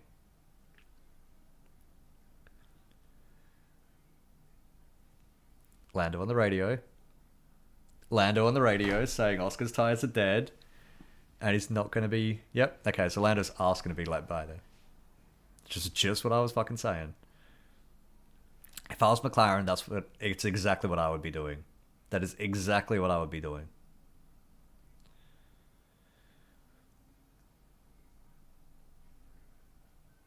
Now, can these guys play nicely together, or is Piastri going to say, actually, no? Will Piastri say, if he doesn't get by, I want to be let back? Will that cause any sort of consternation? Are we going to have another teammate fallout in Imola? Like in 1982? Oh, is this going to be a tipping point for Piastri and Norris? If I'm McLaren, I would tell Piastri, get the fuck out the way and go for the win. But would Norris give it back? Should he give it back? They're in a title fight here. This isn't like Brazil last year or Qatar last year. This is very, very different. This is for the championship between both of them. Verstappen, I think he's not that far. He's not that far back, and depending on what the technical directive in Spain coming up in a couple of weeks' time, it could potentially bring McLaren a little bit closer. Could bring it a little bit closer, the McLaren team to the rest of the field, which means they should be a lot beatable. I don't see Verstappen. I mean, I don't know, famous last words. I don't see Verstappen winning a championship as it stands. I mean, absolutely not as it stands, because McLaren's just too quick. But even with the tech directive in Spain, I get the feeling McLaren is still going to be too strong for Red Bull. It's all very interesting, this. It's very, very interesting. The thing is, Albon could get past Leclerc easily, and if he does, he could also then get by Oscar Piastri. They could say, what's it worth? Is it worth keeping Piastri ahead of Norris and having Norris hold off everybody else behind him potentially, like Albon or like Hamilton, who could be coming through? Or is it better to have Norris go by Piastri and then go after Verstappen for the win? Because it could be that if Piastri is down in third, by the end of the race when they're looking for a redress, Albon could be there, or Hamilton could be there. It's very interesting. A lot of moving parts here, and only 12 laps to go as well. So now the lights are still on in the safety car, but we saw before the Mercedes is basically out the way already. About half a lap to go before they come around. About a third of a lap to go before they come past the start-finish line. So I get the feeling we might have one more lap behind the safety car unless they turn the lights off now. Now, Behrman's still a lap down. I hope they don't extend the safety car period to let him through, because that would be such a fucking waste. This is what I was saying in IndyCar. I think in NASCAR as well, they had a rule. I assume they still have the rule, where if it's X percentage of a race has been completed, say 80, 90% or something like that, you don't get a lap back. You just go through the pits and fuck off that way. Like, that's how you get out of position of the snake. May I just say, the whole unlapping thing, that doesn't even... All of that just came from several safety car restarts early in this century, where you had the leader and then a lapped car and a lapped car, then second, then a lapped car and third. And there goes Behrman. Okay, so we are waiting for him. Once again, everybody's waiting for Behrman this week.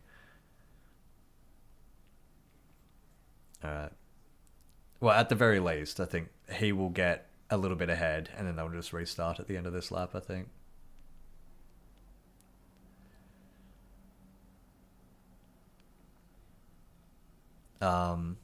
Yeah, I don't know. I prefer the rule where lapped cars who are this far into the race, basically the consensus is you've had the whole race to get your shit together and you haven't. So go through the pits, file to the back of the field, and then we can all get racing quicker.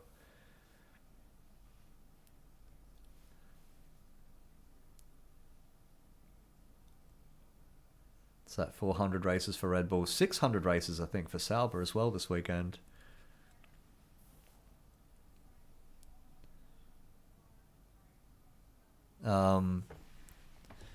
Yuki as well, right on the verge of points here, but on very old tyres and they're old mediums as well. So this has actually caught some of these guys out. I don't think...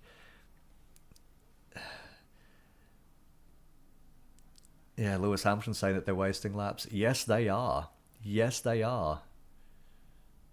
For the love of God. Okay, so we are going to have another lap behind the safety car. This is turning into like Monza 2023.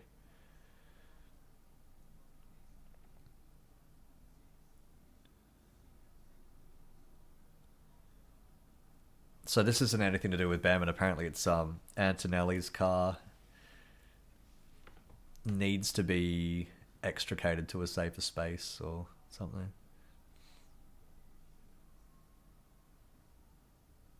Safety car ending. Okay, here we go. Here we go. All right.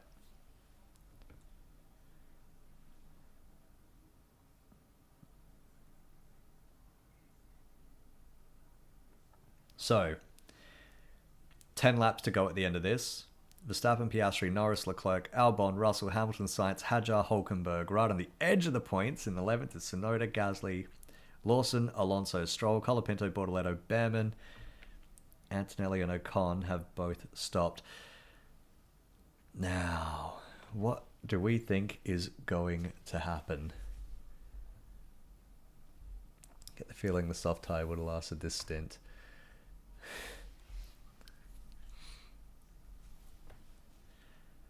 I think the soft tyre would last longer than my patience of this safety car, to be honest.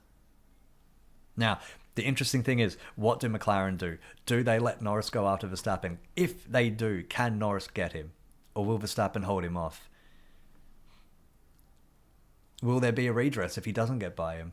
Will Piastri let him by at all? Will there be a redress, or is Piastri going to get then picked off by potentially Albon or maybe even Lewis Hamilton? Is Lewis Hamilton going to end up on the podium with late race heroics? He's 7th right now.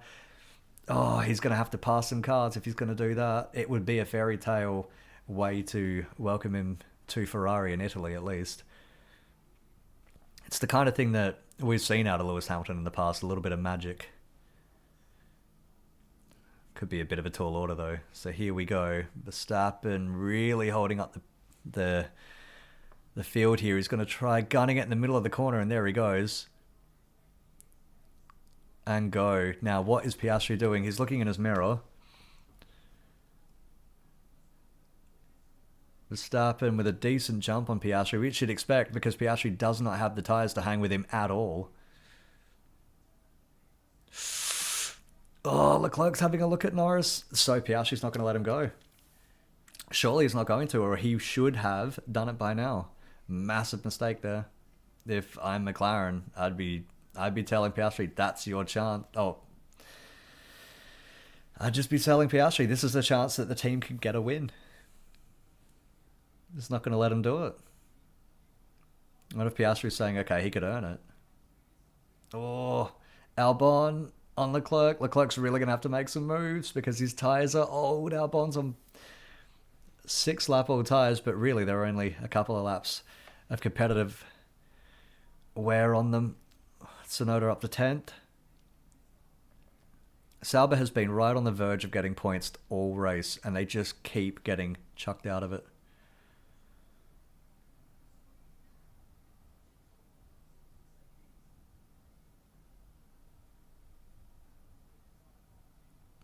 1.4 seconds now. What is it, 2.1 Norris to Verstappen? I think the window's already gone. I think it's gone. Now, crucially, Verstappen is on, I say new tyres. It says 8 laps, but most of those were under the safety car. Verstappen is on new tyres. Norris Albon incident, safety car infringement noted. So that's when they both came out of the pits, and it looked like they were dead level.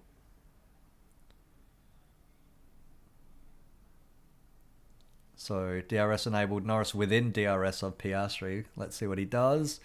This will be Tsunoda. Oh, really, really close to the back of Hulkenberg there. This will be him getting by.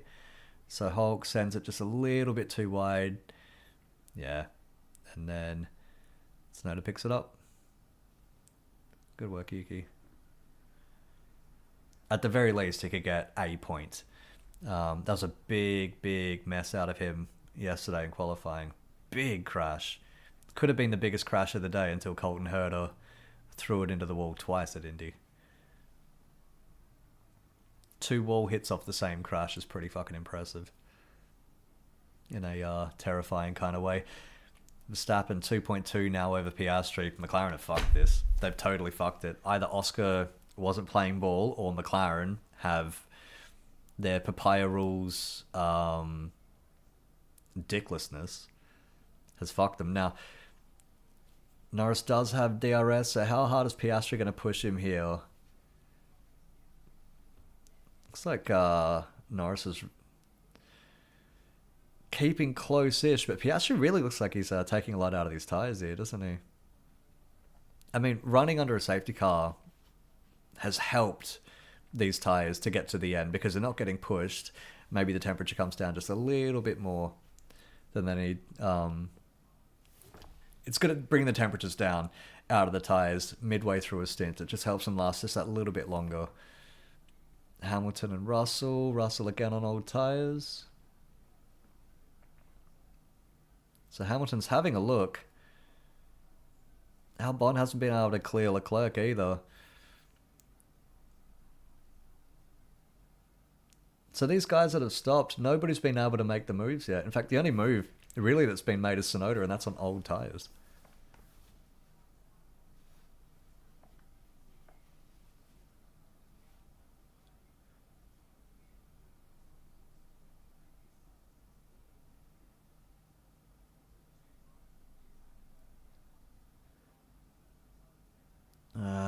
Norris just isn't.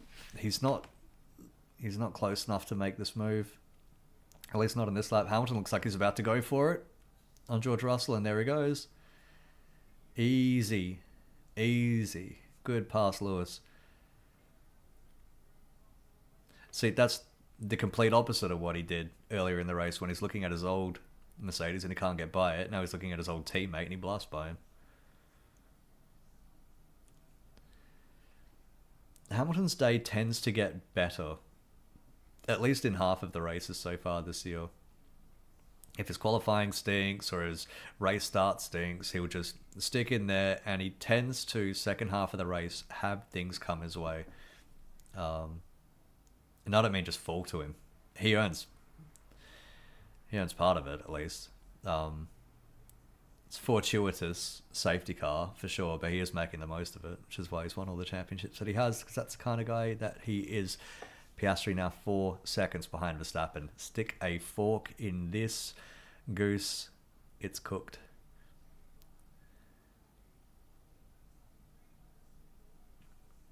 So this is just straight up for second place now. I want to know if the call was made. Oh, Norris on the outside of Piastri, side by side through Tamburelli. That's really close. Oh, very, very nice. Very nice pass. Norris. Piastri looks like he's going to try to maybe come back on him. He's not going to be able to do it. No, Norris has already started to brake. Those tyres are too old and too fucky. 5 seconds now, Verstappen and Norris.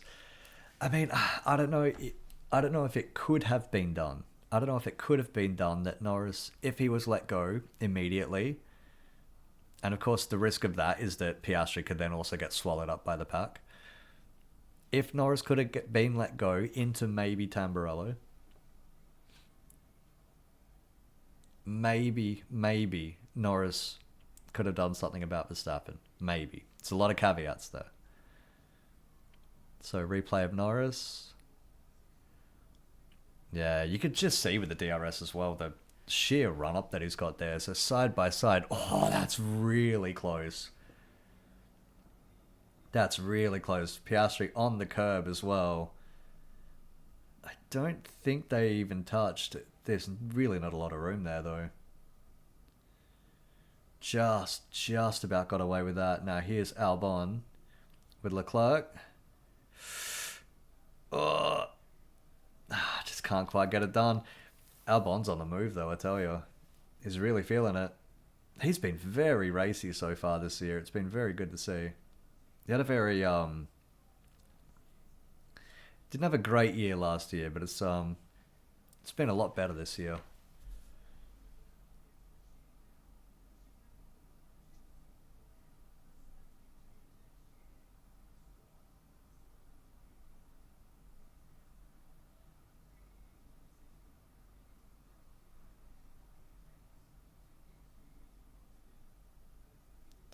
5.7 Norris and Verstappen, so either Norris has taken too much out of his tyres or Verstappen was uncatchable to begin with. I'd wager maybe it's a little bit of both. 2.7 seconds back to Piastri in third, then 2.1 seconds to Leclerc, who we're watching here with Alex Albon right up his ass. And look who's following him. Here comes Lewis Hamilton. Could Lewis steal a fourth place? It's very possible. I'd say Leclerc and Albon would rather eat a B than let Lewis by, but they might not have much choice in the matter. This is Albon around the outside into Tamburello. Oh, that's close. He's off. Albon's off. Oh, now side by side with Lewis, and Lewis is going to get him. Albon. Wow. No love lost between Albon and Leclerc. It's a shame. It's a shame for Alex, but I wonder if Lewis spooked him into making a move before he really needed to. So that's on the outside. Leclerc really sent it. Albon saying that wasn't fair. Yeah, I don't know. I mean, is this the rules of engagement now? Because we've seen this out of Piastri, we've seen it out of Verstappen. This is kind of the move.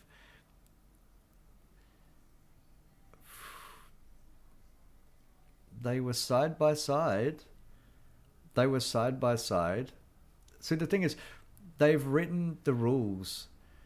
And here comes Lewis on Leclerc. DRS open. Stewards have noticed that. They've noticed and they've noted the Leclerc-Albon incident. So Hamilton is indeed up to fourth. 2.8 seconds to Piastri further up the road. 2.9 seconds. It's 3 laps to go. Oh, God. Could it be done? Bit of dust there. Who's gone off at Tosa?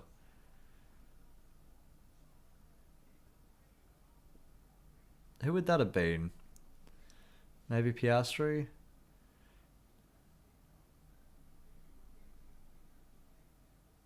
Doesn't look like anybody's lost time in the top 3. It might have been just one of those deceptive half a wheel on the grass, inconsequential little things.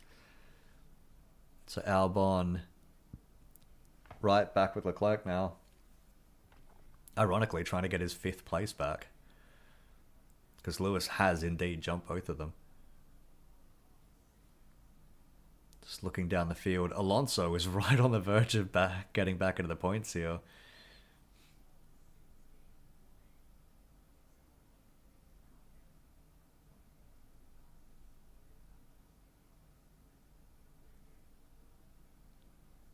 Look at the speed Alex Albon's got. This track really is quick on the front straight now. 336 k's an hour. Fuck, what a blast. Oh, real light steering wheel there. Albon, a lot of little corrections there out of Tamburello.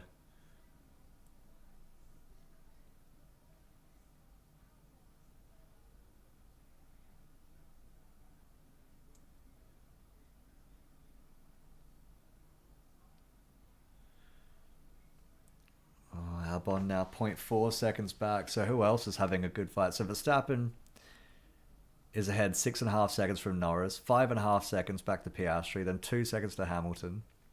So Hamilton is catching about a second-ish a lap, but it's not going to be enough.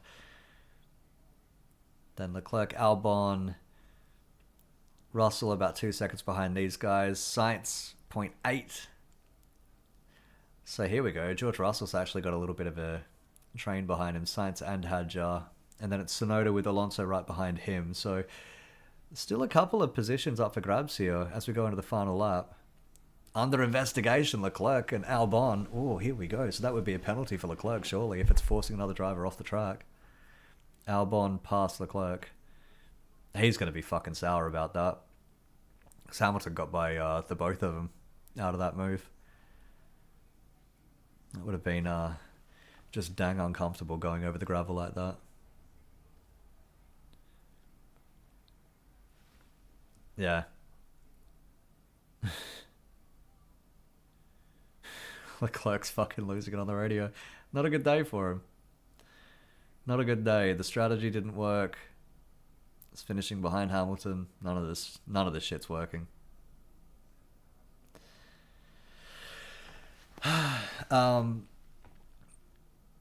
the more that they've tried to, oh fuck, as Max Verstappen out of all of this is exiting the final corner. Look at this. We're on the last lap. Verstappen wins. How about that? Surprise. Max wins. Lando Norris second. Piastri will finish third. Hamilton not that far behind in fourth. So fourth and sixth is actually a pretty decent recovery out of Ferrari. Albon is fifth, but he's going to be sour about that. Leclerc sixth. Russell seventh in the end. Sainz eighth. Hadjar ninth. Is Tsunoda going to finish 10th? He will. How about that? Now, we'll see what kind of Leclerc penalty Leclerc's going to eat.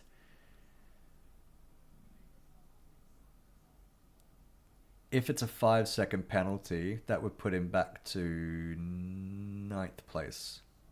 So we'll see. We'll see how many points Leclerc ends up keeping for this. The thing is, it is the racing rules of engagement now. Oh, Verstappen radio, just quickly. Just typical platitudes to Max. He's fucking phenomenal, Max is. He just really, really, really is phenomenal. He's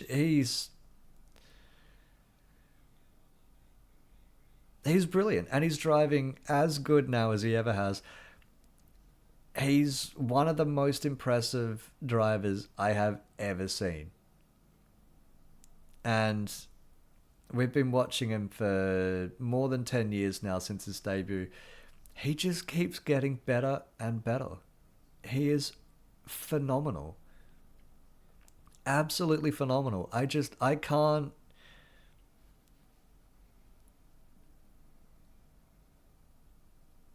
I just can't emphasize how impressed I am with Verstappen. It seems every single weekend. He is just phenomenal. What a talent. What a talent. And that came from Jos Verstappen is one of the most remarkable things maybe ever. No further action. Leclerc Albon. Okay, so Leclerc keeps 6th place after all. So Norris, decent recovery after all. In 2nd place. Now, what I was going to say just before, the racing rules of engagement have been so policed over the years by silly things like how far you can go over lines and who's ahead of the apex and yada yada.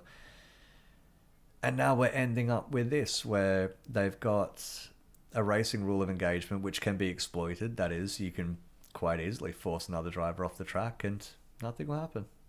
It's the way the rules are written. They've taken away the you must leave room for another car on the outside. They're not doing that anymore. Not if you're a defender. You don't have to do that at all. So, I don't know. We'll see what the wash-up is. So, anyway, out of all of that, Verstappen, Norris, Piastri, 1, 2, 3. Great, amazing work by Max Verstappen. Again, absolutely phenomenal.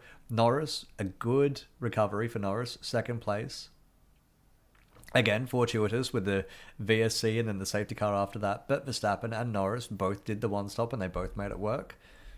Oh no, actually they ended up stopping twice, didn't they? Because of the safety car. But for all intents and purposes, the one stop was what kept them there, and that's what ended up working today. Piastri 3rd from pole position. That's going to hurt. That's going to hurt. It's, really not what Oscar wanted. It's interesting what the wash-up's going to be in McLaren after this race. We'll see if Norris thinks that maybe he could have got after Verstappen, or at least deserved the opportunity to do it. We'll see how they react going forward with each other, because it is potentially a lot of fireworks. A lot of fireworks coming in McLaren. We'll keep an eye on that. Hamilton 4th, Albon 5th, Leclerc 6th. Hamilton, great recovery. Again, there's a lot of I guess the big caveat here is a lot of this was affected by the safety car and tyre changes, but, you know, it's how racing goes sometimes. Hamilton fourth is a good recovery, no matter how it happened. It's a good recovery after the disaster yesterday. Albon fifth, could have been a podium, could have been fourth, probably will be adamant that it should have been a fourth place. You know, it's going to be interesting to see, pardon me, it's going to be interesting to see how the racing rules of engagement evolve from here. If the stewards, if the FIA is going to get involved in rewriting passing rules or things like that, or if maybe Leclerc has a bit of vengeance coming his way. Leclerc, who finished sixth, by the way, and was really, really unhappy with that. Sixth from 11th shouldn't be that bad, but if you're a Ferrari in Imola, I mean, and you get beat by your teammate, yeah, it's not great. He wanted new tyres and he didn't have any, so it's a real shame for him. Russell 7th, unlucky. Really unlucky. Went for the two-stop, didn't work. What can you do? Sometimes it just happens, you know. Sometimes you roll the dice and sometimes it looks like it's going to be good until it isn't. So, 7th after... It's probably about the most he really could have expected after all the traffic tomfoolery today. Same with Carlos Sainz in 8th. Could have been a lot more.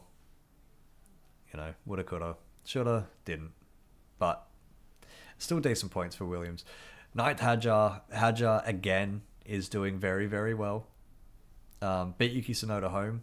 Of course, they had very different races, but... So, Oscar doing the interview here. Yeah, he looks a little bit miffed. Yeah, he doesn't look happy. Bless him. I think Max might be the only one who's genuinely happy after this race. Max and maybe Lewis. Then maybe Hadjar, 9th place. Fantastic for him. 10th is, again, it's a decent recovery for Tsunoda after his monumental qualifying wreck. So 11th, Alonso, again, the unluckiest driver in the world. It's a shame. The Aston looks quicker than it was. We'll see how quick it is over the rest of the championship. Hulkenberg 12th, so no points for Sauber in the end. Then Gasly, Lawson, Stroll, Colapinto, Behrman, Bortoletto, all of them having a bit of struggles. And I mean, one of those days for a lot of guys. One of those weekends, really, for a lot of those guys down that side of the grid. That said, Liam Lawson, I will single out here, after watching Arvid Lindblad racking up more points in F2, I get the feeling we'll see Lindblad in his seat next year, if not at some point this year, with how trigger happy Red Bull are with their driver swaps. That said, if they put Hadjar in the Red Bull now, they'll probably kill his career. So we'll see if Red Bull learn a lesson from anything out of all of this. Antonelli didn't finish. Ocon didn't finish. Both of them with broken cars. What can you do? That was Imola. That was fun. That was really fun. If that's the last time that we come to Imola for a Formula 1 race, that was a pretty decent way to send it out. That was a fun race. As dominating as Max Verstappen was, it was a very entertaining race still. And it was still 10 laps from the end, not a certainty who was going to win. So yeah, decent points out of that race. The McLaren guys, it's going to be very interesting to see how they get along for the rest of the championship. I think that would be the most interesting point for the rest of the championship. Norris looks actually quite happy though. Decent passing out of him today. Decent passing on Russell and a decent pass on his teammate too. Good race. What do we say? 4 out of 5. That was fun. It was very fun. Yeah, 4 out of 5. Maybe 3.5. 3.5. Bump it up to 4. Why not? I'm feeling generous. 4 out of 5. That was fun. Cool. I think that's everything. Thanks for joining me. Whoever you are, wherever you are, whatever you do. Hope you enjoyed the racing. Hope you enjoyed me talking bollocks over it. I'll be back next week for Monaco, and that is going to be fantastic, because the most exciting part of Monaco isn't qualifying, like a lot of people would have you believe. The most exciting part of Monaco is the race. because every lap that they race at Monaco is one lap closer to the Indy 500 starting afterwards, and that is going to be fucking awesome. Anyway, hope you had fun today. Thanks for joining me. I will be back next week for Monaco. I'll see you soon. Ta-ta for now. Cheers.